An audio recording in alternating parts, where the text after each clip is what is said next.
Bed Bath Beyond just bombed, and I hate to say it, but I told you so.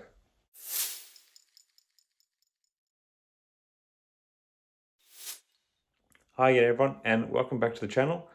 Friday seems to be a case of I told you so. In my last update on the Bed Bath Beyond stock, I talked about how there were talks around bankruptcy already taking place for the company, ticker symbol BBBY, and how this could impact the stock. And on Friday, we really did see the stock tank.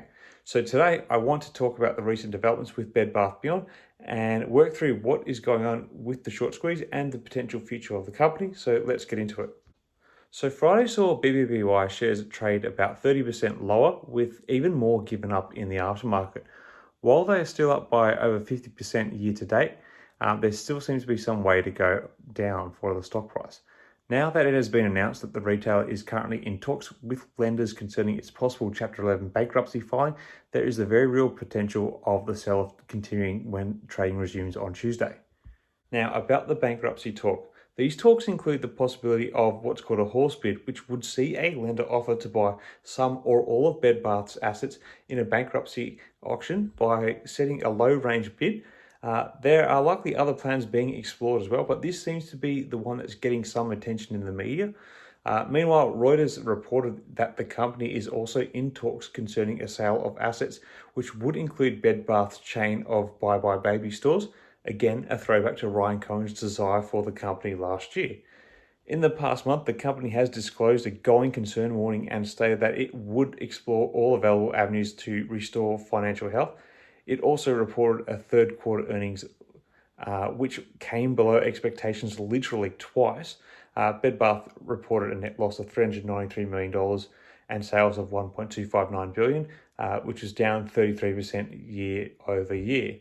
We've already covered that last week. Now, in terms of the short squeeze, BBBY stock currently carries a short interest as a percentage of float of 54% with less than 1 day to cover, so it's still very high.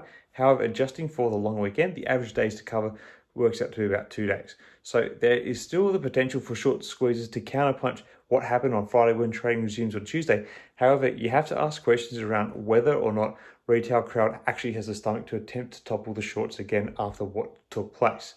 Now, in the case of BBBY, a short squeeze isn't the only major factor that could drive up the price of shares.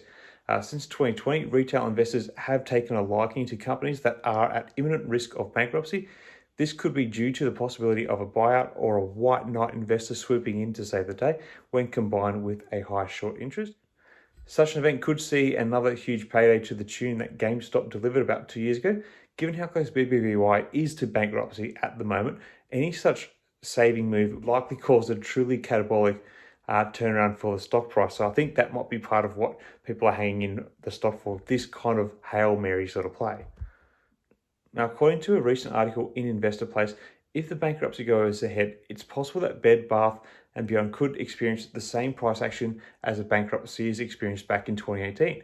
Shares of the company rose by 100%, 4 times before they were taken off the market after they declared that they were going down the bankruptcy route. But I would imagine we would see a further dissolving of BBBY stock price from where it is now if this was to actually occur, in my opinion. Ultimately, it's difficult to say whether BBBY short squeeze has run its course. However, investors should expect highly volatile price action over the coming weeks as the company finalises its bankruptcy plans. Referring back to Investor Place again, one of their analysts, Tom Young, notes that shares would have to rise to the $25 range in order for Bed Bath to issue enough equity to last for the upcoming year. So it just gives you a bit of an idea of how dire the situation at the company currently is. Anyway, so there you have it. The latest developments with the Bed Bath Beyond stock and what investors should expect in the coming weeks. As always, do your own research and make informed decisions. Let me know your thoughts on the current state of play with the Bed Bath Beyond short squeeze in the comments below. Until next time, everyone, may the markets trade in your favour. Cheers.